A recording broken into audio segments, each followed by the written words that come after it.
라부아제가 이룬 화학혁명의 핵심은 산소의 발견입니다. 라부아제는 상당히 일찍부터 자신과 같은 식으로 생각하는 것이 과학에서의 혁명을 가지고 올 것이다 푸는 그 이전까지 우리가 과학이라는 것을 바라보았던 어떤 관점을 말 그대로 혁명적으로 바꿔버립니다. 과학은 인간적 활동이고 사회적 활동이다.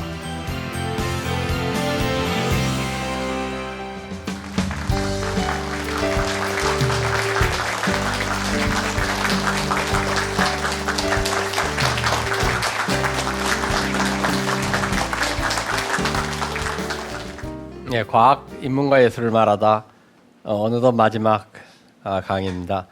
오늘 그 마지막 강의는 그 다윈과 진화론에 대해서 말씀드리면서 그 과학과 인문학 사이의 바람직한 관계에 대한 제 생각을 말씀드리는 것으로 진행을 해볼까 합니다. 그 찰스 다윈은 일반적으로는 진화론을 제창한 사람이다라고 알려져 있지만 사실은 다윈의 업적은 그 진화론을 만들었다기보다는 진화의 어떤 메커니즘을 처음으로 설득력 있게 제시한 사람이라고 볼 수 있습니다. 다윈이 진화의 메커니즘을 얘기하기 전에 어떤 일들이 있었냐면요. 일단 한 18세기부터 과학자들은 지구의 나이가 그 전에 생각했던 것보다 상당히 많다는 것을 이제 알아차리기 시작을 합니다. 그 비퐁과 같은 18세기 과학자는 물론 비퐁은 진화론을 믿지 않았고 창조론을 신봉하던 사람이었지만 그래도 지구의 나이가 몇천 년이 아니라 한 7만 년에서 10만 년 정도는 될 것이다 라고 생각을 했고요. 그 이후의 과학자들은 지구의 나이를 점점 더 늘려 잡습니다. 여러 가지 화석이라든지 혹은 어떤 지각의 여러 변화의 증거라든지 이런 것들이 지구의 나이가 우리가 생각했던 것보다 훨씬 더 길 수가 있다 이런 생각을 하게 됩니다. 그것과 연관이 있었던 발견 중에 하나가 멸종된 종들의 그 화석들이 지구 곳곳에서 발견되기 시작한 것입니다. 특히 그 공룡의 화석들이 발견이 됐고 이 공룡의 화석들을 맞춰서 조각들을 맞춰서 복원을 해보니까는 상상도 못할 정도의 어마어마한 크기의 파충류들이 예전에 오래전에 살았던 것 같다 라는 생각을 이제 사람들이 하게 됩니다. 자, 이러면서 또 몇몇 사람들에 의해서 이 삼라만상이 진화한다 라는 생각이 등장을 합니다. 그 프랑스 생물학자인 라마르크는 실제로 생명체가 진화한다 라는 주장을 했었습니다. 우리가 용불용설이라고 알고 있는 그러니까 어떤 기관을 쓰면은 그런 것들은 계속 살아남고 진화를 하고 쓰지 않는 기관들은 퇴화를 하고 그래서 이제 새 종들이 만들어지고 그런다 하는 게 이제 라마르크의 주장이었는데요. 그런 이론을 제시를 합니다. 다윈 직전에 체인버스라는 연구의 학자도 진화론을 제창을 합니다. 체인버스는 생명체만이 아니라 우주의 모든 것, 이 우주, 지구, 물질, 그다음에 생명 이런 모든 것들이 진화를 해서 지금의 것들이 만들어졌다라는 얘기를 합니다. 자, 그런데 다윈 이전에 나왔던 진화론은 별로 인기가 없었어요. 받아들이는 사람도 많지 않았습니다. 체인버스의 주장은 다윈 자신도 비판을 합니다. 그 이유는 특히 생명체가 어떻게 진화를 하는가, 혹은 왜 진화를 하는가 라는 그 진화의 메커니즘에 대한 설명이 만족스럽지 않았기 때문입니다. 제가 처음에 말씀드렸듯이 다윈의 업적은 진화론을 처음으로 제창한 것이 아니라 진화의 메커니즘을, 그것도 상당히 설득력 있는 진화의 메커니즘을 제창을 한 것이다 라는 것입니다. 찰스 다윈은 케임브리지 대학교 학생이었는데요. 대학을 다닐 때 이렇게 막 공부에 막 열중하는 학생은 아니었다고 합니다. 다윈은 야외 활동을 굉장히 좋아했고요. 특히 뭐 채집이라든지 바깥에서의 관찰이라든지 이런 것들을 좋아했고, 그 학교에 책상에 앉아서 공부하고 이러는 것보다는 밖으로 다니고 막 이러는데 관심이 훨씬 많았다고 합니다.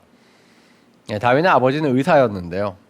아들한테 굉장히 엄하고 무서운 의사 같았습니다.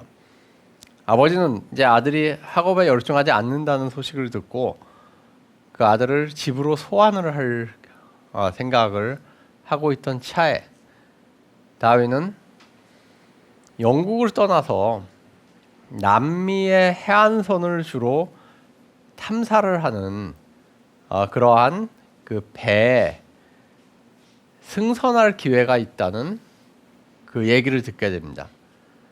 그래서 집으로 가는 대신에 비글호라는 배를 타고 남미의 해안선을 주로 탐사하는 그 탐험이나 조사 작업에 동참을 하게 됩니다. 원래 계획은 대략 한 1년 정도 를 탐험을 하고 돌아오는 게 계획이었는데, 실제로 하다 보니까는 5년이라는 시간이 지납니다. 왼쪽의 세계 지도는 그 비그로의 항해 루트를 표시한 건데요. 영국에서 나와서 이제 남미 쪽으로 가서 남미의 많은 곳을 이것저것 여러 번 탐험을 합니다. 원래 탐험 목적이 그 남미에서 그 사람들이 마실 수 있는 물이 어느 지역에 어디 가면 있느냐 하는 것들을 이제 조사를 하는 게 목적이었다고 합니다. 근데 다윈은 이제 그렇게 남미에서 배가 정착했을 때 그 지역의 동식물들을 조사를 하고 그 표본들을 채취를 하고 하는 일들을 합니다. 그러다 이제 남미 쪽에 한참 탐험을 하다가 몇 년이 지난 뒤에 이 배는 태평양 쪽으로 나갑니다. 태평양 쪽으로 나가기 직전에 제가 동그라미를 친 그 섬이 갈라파고스 군도라 불리는 섬이었습니다. 이 섬에서 다윈은 뭐 거북이라든지 핀치새라든지 이런 것들을 보고 진화론의 어떤 가장 중요한 발상들을 착안을 했다라고 알려져 있습니다. 근데 이제 최근의 연구는 사실은 다윈이 저 섬에 머물면서 진화론의 아이디어를 만들어낸 것은 아니다. 그것과는 좀 거리가 있다라는 점을 많이 얘기를 하고 있습니다. 오히려 이제 다윈이 이 여행으로부터 얻을 수 있었던 가장 중요한 어떤 통찰력은 한 다른 두 가지 정도가 되는데요. 하나는 특히 남미에서 다윈은 자신의 영국에서는 상상도 못했을 정도로 많은 동식물들을 보게 됩니다. 정말로 많은 종의 생명체들을 만나게 돼요.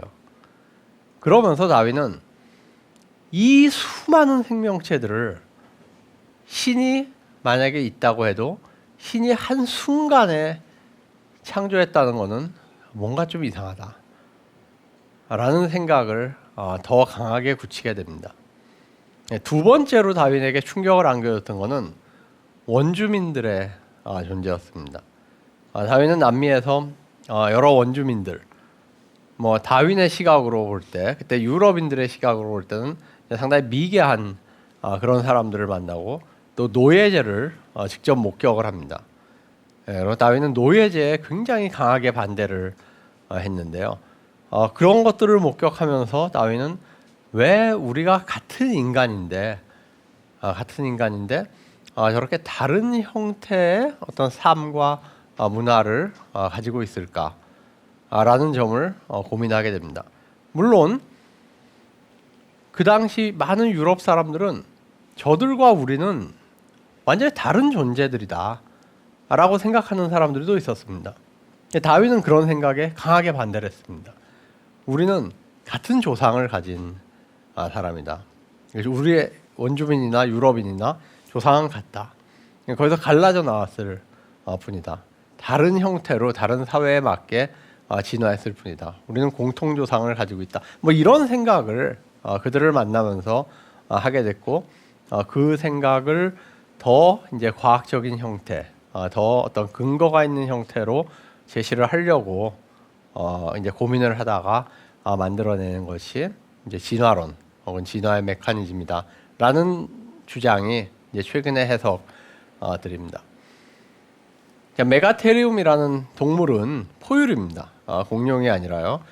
그리고 상대적으로 얼마 전에 멸종한 동물인데요. 다윈이 이제 여행을 하다가 이 메가테리움의 화석을 찾아냅니다. 뼈를 찾아내서 이 뼈를 맞춰서 이제 영국으로 보냅니다. 보내서 뭐 상당히 그 센세이션을 당시에 불러일으켰던, 굉장히 큽니다. 덩치가 아주 뭐 코끼리보다 더 큰 그런 그 동물인데, 불과 얼마 전까지는 생존을 했었던 그런 동물입니다. 근데 이 뼈를 이제 찾아내서 본국으로 보내고, 뭐 그러면서 이제 다윈의 이름이 영국 본토에서 이렇게 유명해집니다.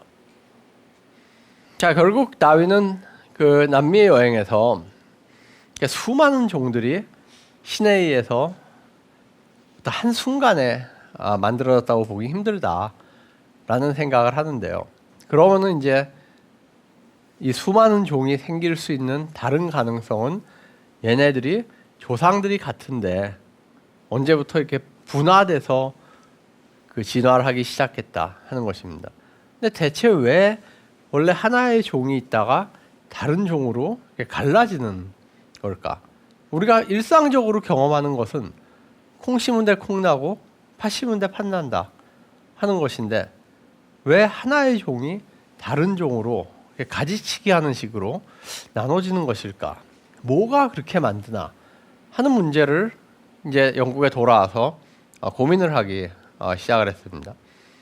그러다 다윈이 주목한 것이 그 사육사들의 활동이었습니다. 사육사들은, 예를 들어서 말을 사육하는 사람들은 가장 좋은 종자끼리를 결합을 시킵니다. 그래서 거기서 자식들이 나오면 또 그 중에서 가장 좋은 것끼리 결합을 시킵니다. 이거를 몇 세대만 이렇게 계속하면은 처음에 그 말과는 정말 너무 다른 말이 그 만들어질 정도로, 심지어 막 거의 다른 종이다 막 이런 것들이 그런 느낌이 들 정도로 다른 개체들을 얻어냅니다. 우수한 개체들을 다른 거랑 교배를 못하게 하고 우수한 것들끼리만 교배를 하도록 하면은 그런 게 생긴다는 거죠. 근데 그거를 다윈은 인위적인 선택이라고 봤습니다. 그러니까 너는 얘랑 교배하지 마, 얘랑만 교배해, 이런 식으로 인위적으로 선택을 하게 해준다는 것이죠. 그럼 그것들이 지속이 되면서 인위적인 적응이 생깁니다. 우수한 놈들이 만들어지는 그런 형태의 적응이 생긴다는 거죠. 그래서 생각을 해보니까 자연에도 어떤 자연적인 선택이 존재를 한다면은 지금과 같은 굉장히 많은 종들이 이렇게 생기는 그런 형태의 자연적인 적응이 가능하지도 않을까 하는 생각을 하게 됩니다. 근데 여기서 당장 벽에 부닥칩니다. 왜냐하면은 인위적 선택에 있어서는 사육사가 있습니다. 사육사가 특정 개체들끼리만 교배를 하도록 막아줘야 됩니다. 다른 거랑 교배하지 마, 이런 식으로 특정한 것들끼리만 교배를 하게 해줘야 돼요. 근데 자연에서는 그렇게 해줄 수 있는 게 없다는 겁니다. 다시 말씀드려서 자연에서는 사육사가 존재하지 않는다. 그런 상태에서 어떻게 자연적인 선택이 일어날 수가 있느냐 하는 게 이제 다윈의 딜레마였습니다. 콩 심은 데 콩 나고 파시면 돼 판단다 하는 것인데 왜 하나의 종이 다른 종으로 가지치기 하는 식으로 나눠지는 것일까? 멜더스의 인구론을 읽다가 굉장히 강한 충격과 함께 자신이 고민하던 문제를 해결할 수 있는 어떤 통찰력을 넣었습니다. 많은 사람들이 사회가 과학에 영향을 미칠 때 과학은 왜곡된다라고 얘기를 합니다. 우린 이것을 어떻게 이해를 해야 될 거냐는 겁니다.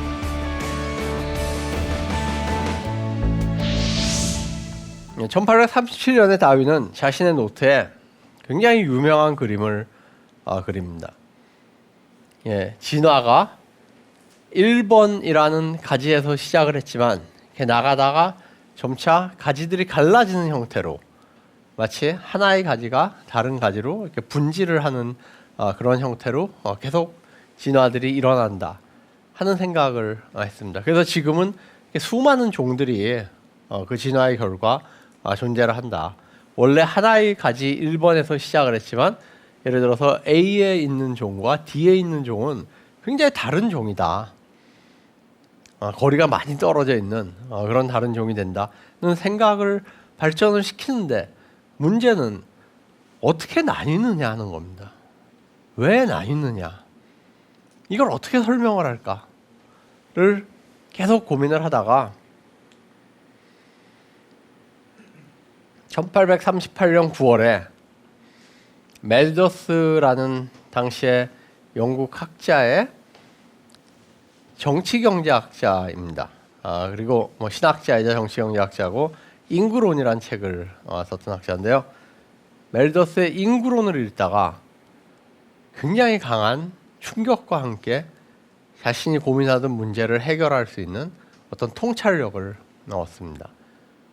그것은 멜더스가 인구론에서 제시한 생존 경쟁이라는 개념이었습니다. 멜더스는 이 자신의 인구론에서 항상 어떤 동물들이 먹을 수 있는 먹이보다 동물들의 수가 더 많다라는 점에 주목을 합니다. 그러니까 먹이를 놓고 동물들 사이에 경쟁이 존재한다. 먹이를 먹기 위한 경쟁이 존재하고 그래서 우리가 결과적으로 지금 관찰되는 그 동물들은 그 먹이를 먹는 과정을 통한 경쟁, 먹이를 위한 경쟁에서 살아남은 동물들이다라는 것이 멜더스의 주장이었습니다. 다윈은 여기서 어떤 생각을 하냐면은 그러면은 살아남은 놈들과 살아남지 못한 놈들 사이에 차이가 있지 않을까라는 것입니다. 차이가 있지 않을까. 약간의 차이가 있었으니까는 어떤 것들은 더 유리해서 살아남고 어떤 것들은 그렇지 못해서 살아남지 못했다. 근데 그 차이가 세대를 계속 반복을 하다 보면은 처음에는 있었던 굉장히 작은 차이들이 좀 더 벌어지지 않을까 하는 생각을 합니다. 그래서 결과적으로 굉장히 많은 세대가 지나면은 한 1000세대 이렇게 지나면은 결국 그 주어진 환경에 더 잘 적응을 해서 더 잘 먹었든 더 많이 번식을 했던 그런 개체들과 그렇지 못했던 개체들 사이의 차이는 마치 서로 다른 종을 만드는 것처럼 벌어져 있지 않을까라고 생각을 하게 됩니다. 그게 종이 원래 하나였다가 점점 그 가지가 벌어지는 분지가 생기는 그 과정이고 그게 이제 진화의 메커니즘이다. 그래서 생존 경쟁을 통한 자연 선택 혹은 자신이 그렇게 찾고자 원했던 자연 선택의 메커니즘이 생존 경쟁이다. 이런 생각을 하게 됩니다. 이 생각을 1838년 9월에 하게 되고 이제 1842년에 자신의 생각을 짤막하게 그 노트로 기록을 합니다. 44년에는 그보다 조금 더 긴 글을 작성을 합니다. 근데 다윈은 그렇게 해서 종이 진화했다. 결국 우리 인간은 모두 하나의 공통된 조상에서 만들어졌고 인간만이 아니라 지구상에 있는 다른 모든 종들도 결국 거슬러 올라가다 보면 하나의 공통 조상에서 진화한 그런 존재이다라는 자신의 생각이 그 당시에 종교적으로 받아들여지고 있었던 정통적인 어떤 그 생명체에 대한 생명에 대한 종교적인 생각과 너무나 상반된다는 것을 잘 알고 있었습니다. 그런 생각을 하고 그 뒤에 이제 여러 가지 증거들을 계속 관찰을 하고 탐구를 하고 하면서 자신의 생각이 옳다는 확신을 더해갔지만은 출판하지는 않고 있다가 1858년에 알프레드 러셀 월라스라는 젊은 학자가 다윈과 똑같은 생각을 담은 그 편지를 이제 다윈의 측근에게 보내옵니다. 그래서 이제 그 편지로부터 뭐 여러 가지 그 토론과 논의와 생각이 촉발이 돼서 다윈이 이제 아주 급하게 책을 쓸 계획을 잡고 실제로 한 1년 만에 자신의 생각을 정리해서 책으로 출판을 합니다. 그것이 1859년에 나온 종의 기원이라는 다윈의 이제 진화론과 관련된 생각을 이렇게 집대성한 책이고요. 흥미로운 것이 이 종의 기원에서는 사람에 대한 얘기는 거의 전혀 등장하지 않습니다. 원래 다윈은 사람에 대해서 아주 작은 챕터를 하나 집어넣을 생각을 하고 있었는데요. 마지막 단계에서 빼버립니다. 빼버리고 처음부터 끝까지 이제 동물과 뭐 식물들, 사람을 제외한 생명체의 진화에 대한 얘기를 다룹니다. 그렇지만 뭐 그런 진화론이 사람에게도 적용이 되는 것이다 라는 함의는 너무나 분명했고 결국 이제 엄청난 논란을 불러일으킵니다. 이 책은. 그러다 1871년에 다윈은 인간의 유래라는 책을 출판을 해서 정말 이거는 이제 사람을 다룬 책입니다.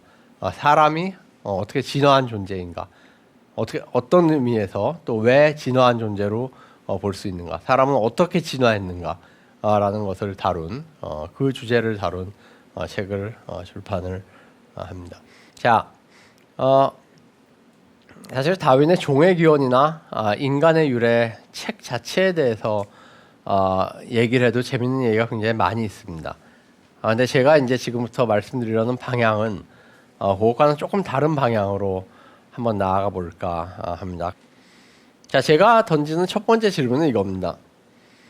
생존 경쟁이라는 개념을 다윈이 진화의 메커니즘으로 채용을 해서 주장을 했는데요.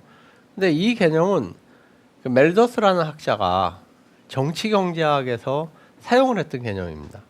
그리고 더 나아가서 당시 영국 사회에 굉장히 널리 퍼져 있었던 개념입니다. 생존 경쟁이라는 개념이에요. 영국이란 나라는 자본주의를 맨 먼저 발전시킨 나라입니다. 산업혁명이 맨 먼저 일어났고요.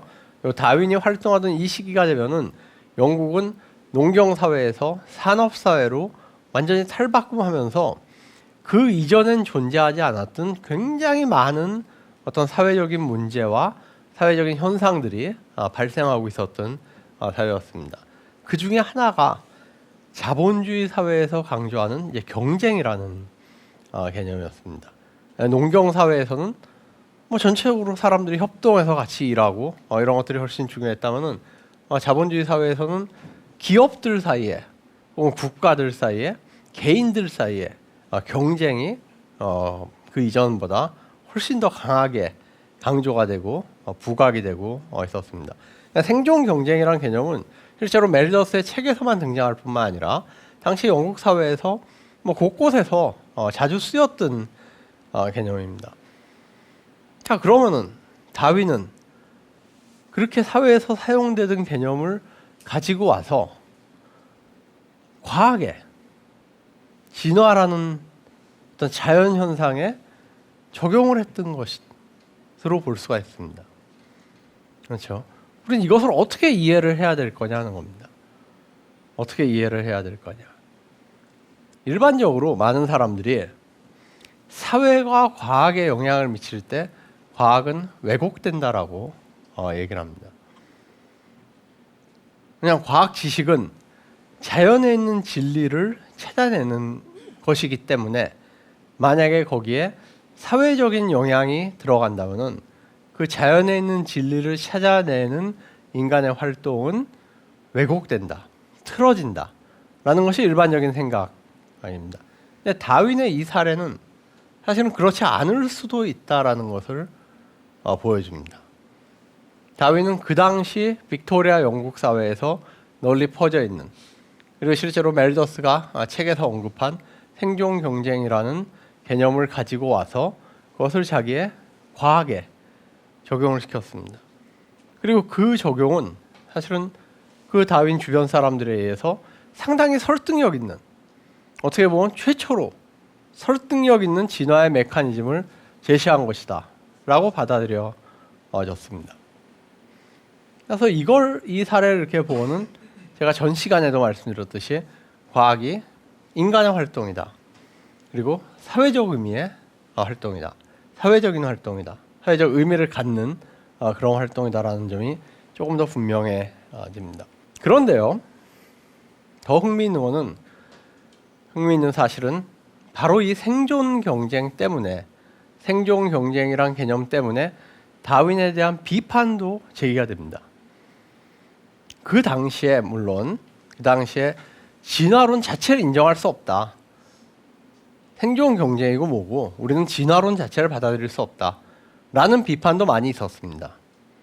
그렇지만 과학계 안에서, 지식인 사회 안에서 나온 비판 중에는 진화는 오케이, 그거는 받아들일 수 있다, 그런데 진화의 메커니즘이 생존 경쟁이라는 그 주장은 받아들이기 힘들다 라는 비판이 더 많았습니다. 보세요. 마르크스와 엥겔스 같은 사람은 다윈을 굉장히 높게 평가했습니다. 근데 생존 경쟁은 아니다, 이거는 굉장히 그 부르주아적인 개념이다, 당시 영국의 그 자본가들이 갖고 있는 그런 개념이기 때문에 이건 인정하기 힘들다라고 봤습니다. 티미 라제프 같은 그 러시아 생물학자입니다. 이 사람은 생존 경쟁 대신에 조화라는 개념을 강조를 했습니다. 진화의 메커니즘은 생존 경쟁이 아니라 여러 개체들 사이에, 종들 사이의 하모니, 조화다, 거기서부터 진화의 메커니즘이 찾아져야 된다. 크로포트키는 그 러시아의 무정부주의자였는데요, 이 사람도 다윈의 업적을 굉장히 높게 평가를 했습니다. 그런데 생존 경쟁이라는 건 안 받아들여요. 생존 경쟁이 아니라 협동이 진화의 메커니즘이다 라고 주장을 합니다. 특히 러시아 생물학자들이 생존 경쟁이라는 개념을 굉장히 거부감을 많이 갖습니다. 한 생물학자는 시베리아 벌판에 한번 와서 봐라, 시베리아 벌판에 와서 보고는 종들끼리, 개체들끼리 경쟁을 해서는 아무도 못 살아납니다. 거기서는. 그러니까 다윈이 본 생존 경쟁은 굉장히 특수한 어떤 환경 속에서 벌어지는 개체들 사이에, 종간 사이에 일어나는 그러한 경쟁들이지 보편적인 것은 아니다 라는 것입니다. 시베리아 벌판에서는 생물들이 협동을 해야지 살아납니다. 협동을 해야지 살아남고 협동을 해야지 진화를 한다 라는 게 이제 다윈에 대한 비판이었습니다. 그러니까 생존 경쟁이라는 것은 다윈이 당시에 빅토리아 영국에 살았던 영국 사람이기 때문에 가질 수 있었던 그러한 진화에 대한 메커니즘이다 라는 것이 이제 그 당시에 비판 중에 일부였습니다. 물론 이런 비판이 다 맞느냐, 설득력 있느냐, 그렇지는 않습니다. 예, 그렇지만은 하여튼 제가 이제 여러분들께 보여드리고 싶은 거는 그 당시에 다윈의 진화론에 대해서 이런 형태의 비판들이 제기가 됐고요. 또 실제로 20세기에 들어와서 점점 더 많은 학자들이 경쟁보다는 협동을 강조를 합니다. 예, 진화의 메커니즘으로 경쟁은 어떻게 보면 넓은 의미의 협동의 하나의 형태이다 라는 식으로 주장을 하는 사람들도 있습니다. 예, 그래서 이거를 우리가 이렇게 생각을 해보면요, 진화론이라는 다윈의 이론은 사실은 계속 변해왔다고도 볼 수 있습니다. 예, 계속 변해왔고 지금도 변하고 있고요. 이런 분석을 종합을 해보면은 이제 제가 드리고자 했던 그런 메시지가 등장을 하는데요. 저는 이제 과학이 사회 속에서 일어나는 활동이다. 과학은 사람이 하는 그러한 활동이다라는 것이 제 그 과학에 대한 견해입니다. 과학이 인간의 활동이다. 그리고 사회적 의미의 활동이다. 과학과 인간 사회와의 관계가 어때야 되는가에 대해서 개체들 사이의 생존 경쟁이 종의 진화를 낳듯이 개인들 사이의 경쟁, 국가들 사이의 경쟁이 인류의 진보를 가져온다. 사실 인간도 진화한 존재이고 지금도 진화하고 있습니다. 더 중요한 것은 사람의 본성도 진화한 결과라는 것입니다. 우리가 어떻게 사는 것이 바람직한가? 우리는 어떻게 살아야 되는가? 그래서 지금까지 말씀드렸던 이러한 여러 가지 사항들을 염두에 두시면서 과학과 인간 사회와의 관계가 어때야 되는가에 대해서 한번 저희가 생각을 해보겠습니다. 일단 다윈의 진화론에서 볼 수 있는 과학과 인간 사회 사이의 관계 중 하나는 사람이 사는 사회가 과학에 영향을 준다라는 것입니다. 과학의 어떤 그 외양이라든지 과학의 규모라든지 연구 방향이라든지 이런 것만이 아니라 어떤 경우는 과학의 내용에까지 다윈의 그 진화의 메커니즘을 다윈이 찾아내는데 그 당시에 영국 빅토리아 사회가 영향을 준 것처럼 그렇게 과학의 내용에까지 영향을 줄 수 있다 하는 것이고요. 흥미로운 사실 중에 하나는 그 다윈의 진화론이 나온 다음에 다윈의 진화론을 인간 사회에 적용하려는 노력들이 생겨나기 시작을 합니다. 보통 이제 사회 다윈주의라고 불렀던 그러한 그 어떤 이론들인데요. 다윈의 진화론이 종들 사이의 경쟁, 개체들 사이의 경쟁을 강조를 하듯이 우리가 사는 사회도 사람들 사이의 경쟁, 국가들 사이의 경쟁이 사람 사회의 발전을 위해서 가장 중요한 것이다 라는 주장들이 등장을 합니다. 개체들 사이의 생존 경쟁이 종의 진화를 낳듯이 개인들 사이의 경쟁, 국가들 사이의 경쟁이 인류의 진보를 가져온다 라는 생각들입니다. 이런 생각을 이제 사회 다인주의라고 부르는데요. 이 사회 다인주의는 특히 그 당시에 강한 국가들, 국가 안에서 굉장히 많은 힘을 가지고 있는 사람들, 돈이 굉장히 많은 자본가들, 이런 사람들에 의해서 선호됩니다. 그런 사람들이 것 봐라, 경쟁이 가장 중요하지 않냐. 경쟁을 해서 이긴 우리 같은 사람들은 어떻게 보면 자연적으로 만들어진 존재들이고 자연이 낳은 승자들이다. 그 허버트 스펜서의 적자 생존과 같은 개념이 이제 이런 진화론의 어떤 정당화를 안고서 굉장히 널리 퍼지게 됩니다. 그런데요, 사실은 이런 식의 어떤 진화론의 응용이 정당한 것인가를 우리가 다시 한번 생각해 볼 필요가 있습니다. 왜냐하면 다윈의 진화론은 자연에 대해서 적용이 됐던 것이거든요. 자연에 대해서 적용이 됐고, 예를 들어서 어떤 두 종이 경쟁을 하다가 어떤 한 종이 살아남고 다른 종이 멸종했다가 하더라도 그 한 살아남은 종이 다른 종에 비해서 절대적으로 무슨 우월하기 때문에 살아남고 그런 것이 아니거든요. 진화론에 의하면은. 그래서 공룡이 멸종을 했는데, 공룡이 멸종하기 전에는 공룡이 지구를 거의 지배를 하고 있었는데, 공룡이 멸종한 이유는 포유류가 더 낮기 때문에 멸종을 한 것이 아니라 어떤 이유에선가 지구의 온도가 굉장히 차가워져서 체온 조절이 힘들었던 파충류들이 멸종을 하고, 몸에 털이 많았고 체온 조절이 용이했던 포유류, 설치류, 쥐 같은 굉장히 작은 존재들이 살아남았던 그런 것이거든요. 그러니까 자연에서의 진화는 인간 사회에서의 진보와는 사실은 굉장히 거리가 있는 그런 개념인데, 그 자연에서의 진화의 개념들, 진화의 메커니즘이라든지 진화의 결과라든지 이런 것들을 바로 사람들이 사는 세상에 그대로 적용을 해서 인간 사회에서의 경쟁이라든지 승자 독식이라든지 적자 생존이라든지 이런 것들을 정당화하는 그런 시도는 사실은 다윈의 진화론에서 바로 이렇게 나올 수 있는, 바로 유도될 수 있는 그러한 결론이 아니라는 것입니다.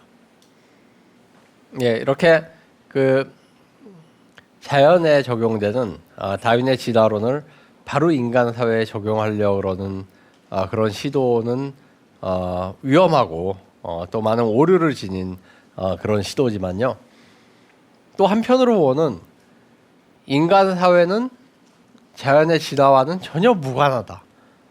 아무 관련이 없다.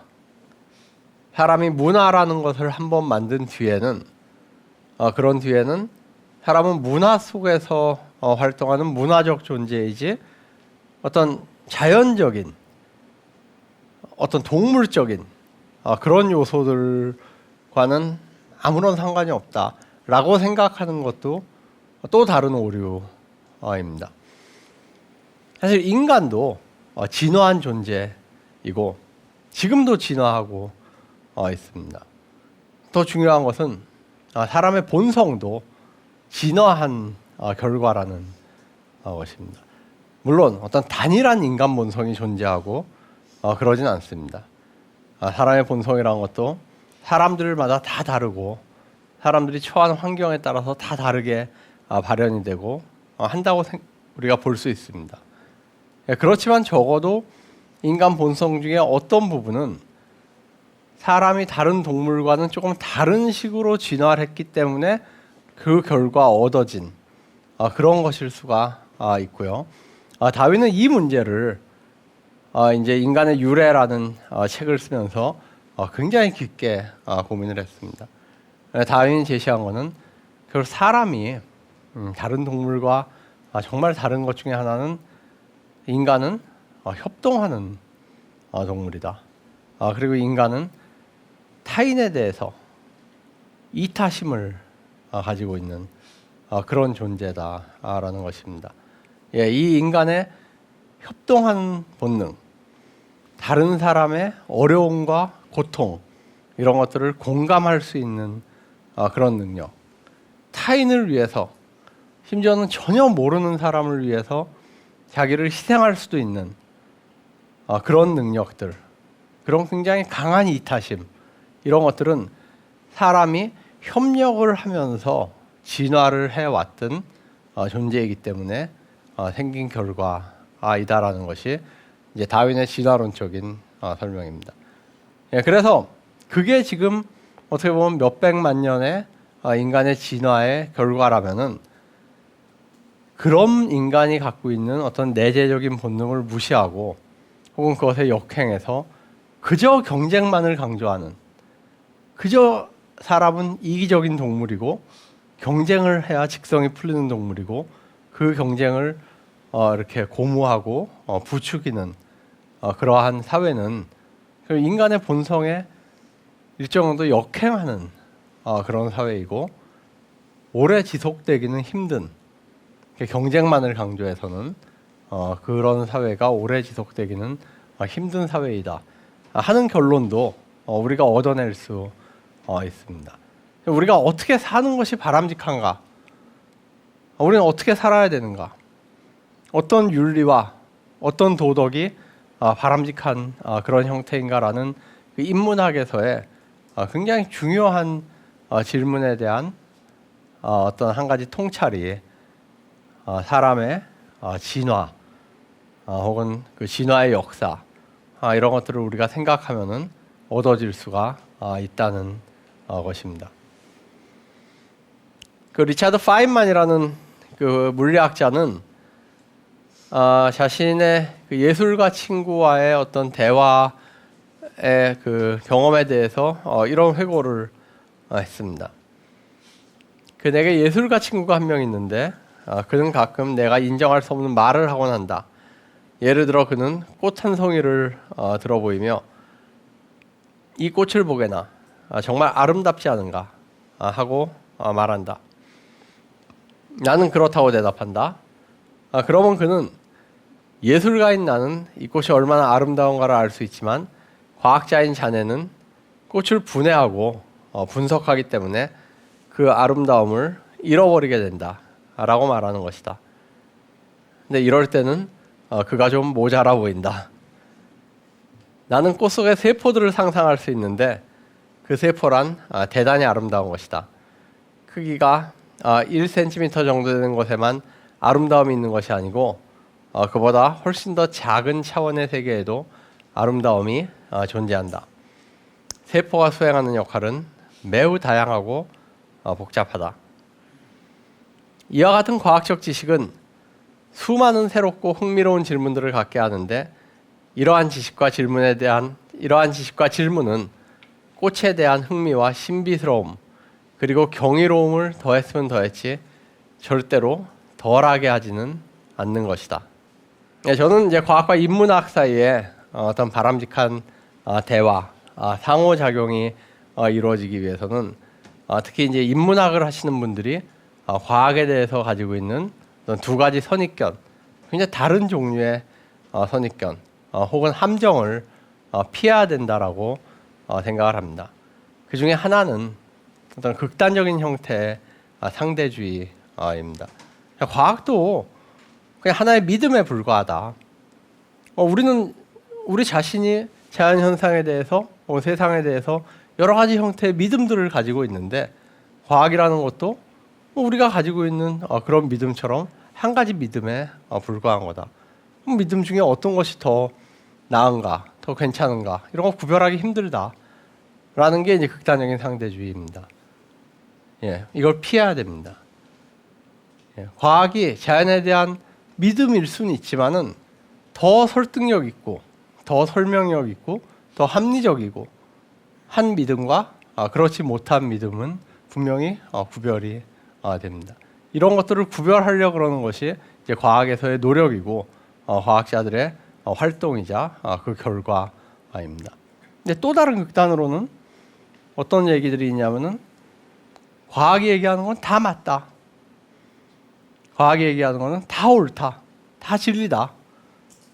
과학은 자연에 존재하는 진리를 발견하는 인간의 활동이기 때문에 과학은 진리만을 얘기한다. 라는 주장이 있습니다. 이건 역시 피해야 됩니다. 과학은 어떤 의미로는 진리를 만들어 나가는 활동입니다. 진리를 만들어 나가는 활동이고 사실을 만들어내는 활동입니다. 인간의 활동이고 사회적인 그런 활동입니다. 이 둘을 모두 피해서 과학을 우리가 바라보고 인식을 할 때 과학과 인문학은 세상을 바라보는 두 가지 훌륭한 겹창으로서 우리의 세계에 대한 인식을 더 넓혀주고 풍부하게 해줄 수 있을 것 같습니다. 제가 이 시리즈 강의의 맨 처음에서 과학과 인문, 예술은 세상을 바라보는 독립된 창들이 아니라 세계를 인식하는 겹창이다 라는 말씀을 드렸습니다. 과학에 대한 극단적인 상대주의, 과학에 대한 어떤 절대적인 맹신, 이 두 가지 함정을 피해서 우리가 과학을 인식할 때 과학과 인문 예술은 세계를 더 풍부하게 우리에게 전달해주는 겹창으로서 충분히 아주 잘 기능할 것이라고 생각합니다. 여기서 제 강의를 다 마치겠습니다. 고맙습니다.